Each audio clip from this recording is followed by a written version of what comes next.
podemos perder a esperança. Aqui os dois discípulos, né, irmãos, ali do caminho de Emaús, onde Jesus se encontrou com eles no caminho. E quando se encontrou com eles, eles já estavam sem esperança, voltando de Jerusalém, porque eles acreditavam que Jesus vinha e do nada ia fazer a obra completa.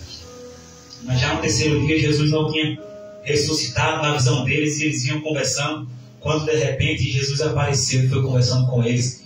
Mas o texto vai dizer, irmãos, que a visão deles estava fechada e eles não reconheceram que era o Senhor.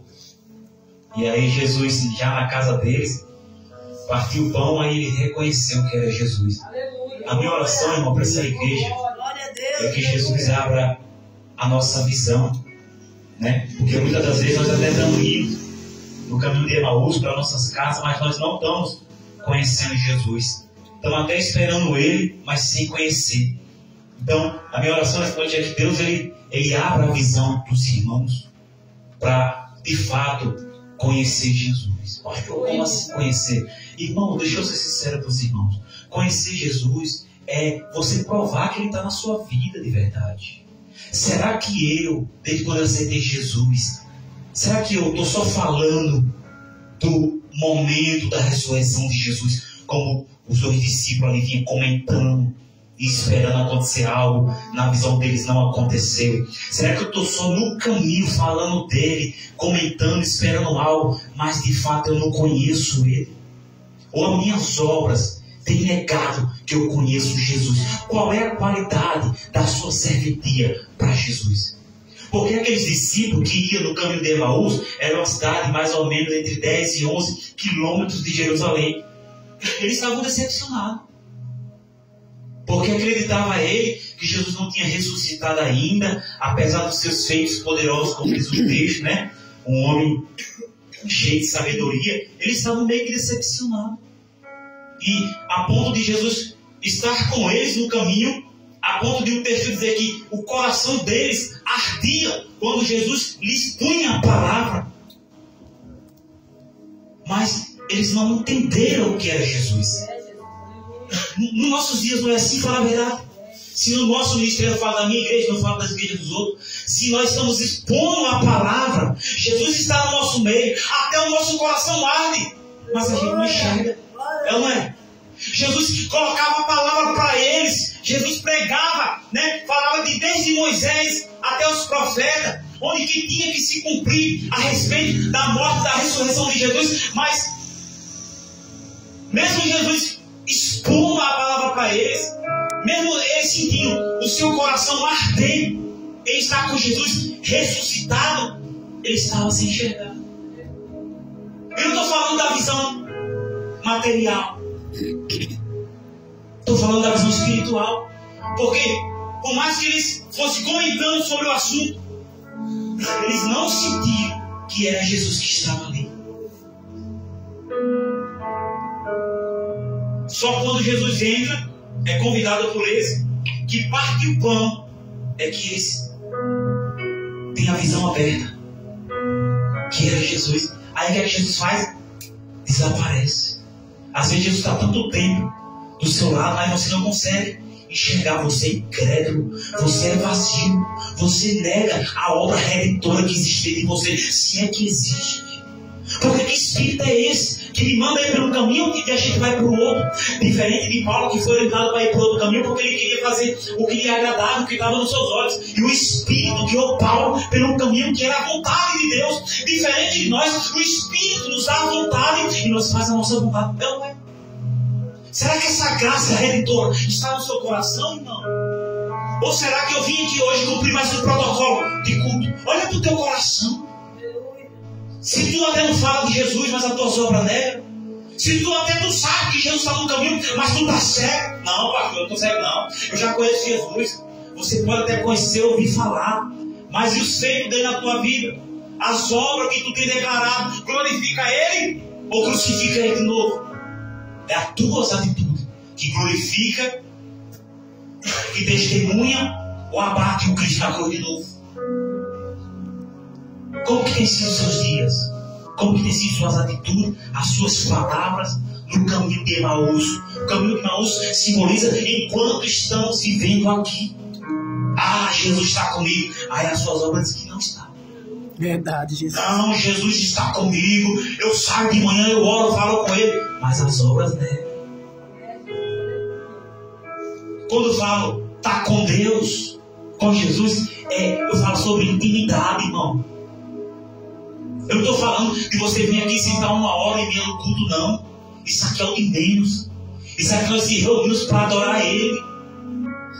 Mas é a vida particular. A vida onde os irmãos não conseguem enxergar os irmãos. A vida dentro do teu quarto, dentro da tua casa. As tuas palavras, os teus pensamentos. Porque todos, como Isaías falou, o homem maligno. Deixa os seus pensamentos se convertam ao Senhor. Pensamento de derrota, pensamento de tristeza, pensamento de discórdia. É ou não é, irmão? Fala a verdade. Não posso ir para irmão, senão vira culto de Deus. É ou não é? Fala a verdade, irmão. Nós falamos até que ele encontrou nós no caminho, mas nós no caminho não encontrou ele. Porque de fato Jesus encontrou ele no caminho de Emaús.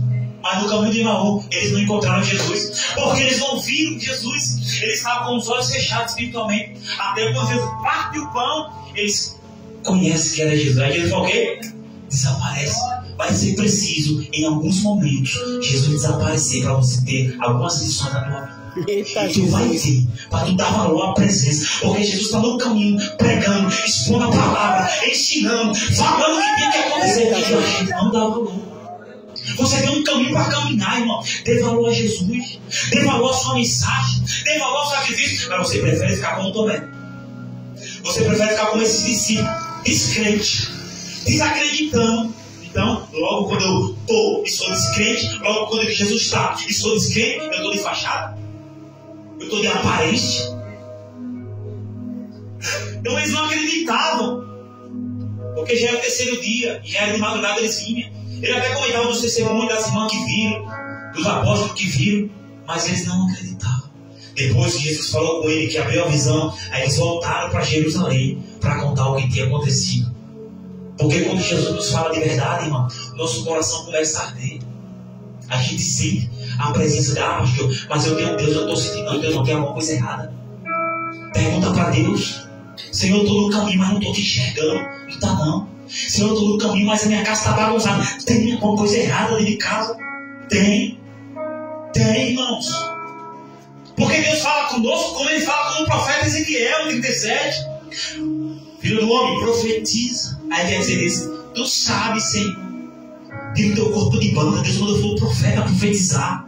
Deus mandou for o profeta entregar a mensagem. Tu sabes, Senhor. Está no caminho, mas está sem enxergar.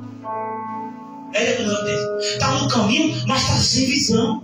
Quando Deus dá a responsabilidade, é para você profetizar. Quando Deus manda, é para você se posicionar. Profeta Ezequiel, profetiza. Pode esses ossos dizer? Tu sabes, Senhor. Deus mandou ele profetizar.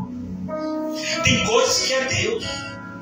Tem coisas que é Deus que opera, capacita, levanta, sustenta, renova e batiza. Mas tem coisa que é você que tem que olhar para o vale do sossego e dizer: haja vida aí. Por que adianta a gente dizer que nós estamos com Ele no caminho, se no caminho Ele não está conosco? Vai ficar dizendo até a volta dele que Ele está com você e na verdade Ele não está? Isso aqui fala de renúncia. Isso aqui fala de reconhecer. Ele diz: eu não me esquecerei de ti. Mas ele não tem com aliança quem se esquece dele. Olha que palavra bonita. É bíblico, tem um texto que diz: não me esquecerei de ti. Deus está dizendo: pode chover canivete, eu estou fechado com você. Mas ele não tem compromisso com quem se esquece dele. Se esquece dele pela manhã na hora de orar, não tem comunhão. Se esquece com ele na hora do meio-dia de falar. Se esquece com ele quando trata mal as pessoas. Você está se esquecendo dele. Ele não tem compromisso, já peguei aqui, com quem não tem aliança com ele. Ele diz: eu amo os que me ama e os que guardam a minha palavra. Então, se não guarda a palavra, você não tem Jesus. Eu amo os que me amam. Aí fica aí debochando, brincando no parquinho com Jesus. Vai brincando. Vai debochando. Deboche das coisas espirituais. Vai debochando. Porque você vai dizer até que você está no caminho. Mas mais. Você não vai enxergar ele. E se você dizer que está no caminho e não enxergar ele, nada está feito.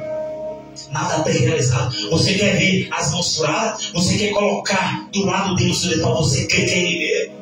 Ou você precisa que Deus nessa noite leve você no vale de Aço Seco para fazer um reboliço para você passar? Porque às vezes assim, a gente somos tão incrédulos, desacreditamos tanto, zombamos tanto da coisa de Deus, que Deus fala assim: peraí, eu vou permitir o vento e a tempestade, Ezequiel, para ver se você se acorda do caminho de Emaús. Eita, Porque uma vez eu tinha 16 anos e eu passava na frente da Deus amor, debochando dos irmãos. Eu dizia: glória a Deus. Não, mal sabia eu que Deus está dizendo: uma hora eu vou te entregar. Não sobe das coisas de Deus. Aleluia, Jesus.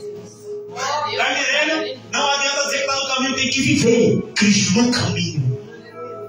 A ponto de fazer como o apóstolo Paulo, como eu já falei. Paulo queria ir para um caminho. Aí Deus disse: vai por esse. O Espírito empurrou Paulo.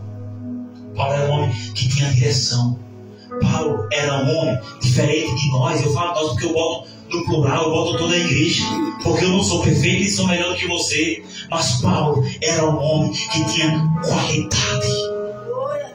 Qualidade no modo de falar, qualidade na pregação, qualidade no viver, qualidade na renúncia. Mas você está no caminho de Emaús perdido. Sejam meus imitadores, assim como eu sou de Cristo. Paulo está dizendo: não precisa nem você ser como ele. Olha para mim, que eu sou um exemplo para a sociedade, que eu sou um exemplo para a tua família, que eu sou um exemplo para a tua casa. Mas você prefere ficar no caminho de Emaús perdido. É ou não é? Então a minha oração essa noite é: Senhor, abre a minha visão. Porque o meu coração pode arder como do discípulo ardeu. Alguém pode até explicar a palavra, mas eu estou cego. Peça para Deus essa noite lhe abrir a visão. O que é abrir a visão, pastor? Em um modo grosso, é você de verdade fazer a vontade de Deus. Porque só pode fazer a vontade de quem é tocado por Ele. Se o seu coração está ardendo, tem alguém explicando a palavra, que a palavra é Jesus, abra a tua visão. Ou você quer ir dar um passeio no deserto com Jeová? Deus vai levar, irmão, viu? Deus leva. Deus leva você para a escola dele. E na escola dele já diz nada: o filho chora, mas não vem. E quando Deus nos coloca na prova, ninguém pode tirar. O pastor pode fazer campanha, pode subir um monte, pode ser um monte, a igreja pode fazer 7, 21, 35 dias de oração. Não importa, tu está na prova de Jeová. De lá ninguém te tira. Deuteronômio no capítulo 8, falei: ele te deixou passar fome, passar necessidade, para ver o que está no teu coração. Não adianta Moisés orar. O homem que processava do mandamento. Não adianta Moisés fazer oração por você, meu filho, se Deus te levar para o deserto. Aí, filho, vai chorar, mas vai não ver. E mas não vai ver. Então esteja no caminho, com o coração ardendo, pautado na palavra, mas com visão do rei. Olha, pega aí, esteja no caminho, com o coração ardendo, quer dizer, avivado pelo Espírito Santo, pautado na palavra, quer dizer, cumprindo a palavra, e visão de Deus na tua vida, visão de Deus no teu ministério. Abre teus olhos nessa noite em nome de Jesus. E nessa noite, não, nossos corações arda com a palavra do Senhor. Porque, irmão, para a palavra arder no nosso coração, não precisa vir aqui Marcos Feliciano pregar, não. Para a palavra arder no nosso coração, não precisa abrir Santana vir aqui pregar, não. Para os nossos corações arder, é nós estar sensível. Por mais que simples seja o irmão, é a palavra faz efeito. E não adianta a palavra arder aonde não há transformação. Ah, eu gostei do culto, foi uma bênção, mas não mudou. Vai ficar no caminho sem visão. E cada um pode refletir essa noite sobre essa palavra, irmãos. Eu não quero, irmãos, estar no caminho, ouvindo a palavra, o coração ardendo, sem ser reconhecido por Jesus, sem ter a visão aberta, porque só a salvação se a visão for aberta. Então, irmão, que Deus dê visão para mim, para você, para nossa casa, para nossa família, e que nós possamos, irmãos, receber visão de Deus nessa noite, em nome do Senhor Jesus Cristo. Quem crê diz? Amém. Adicionar isso.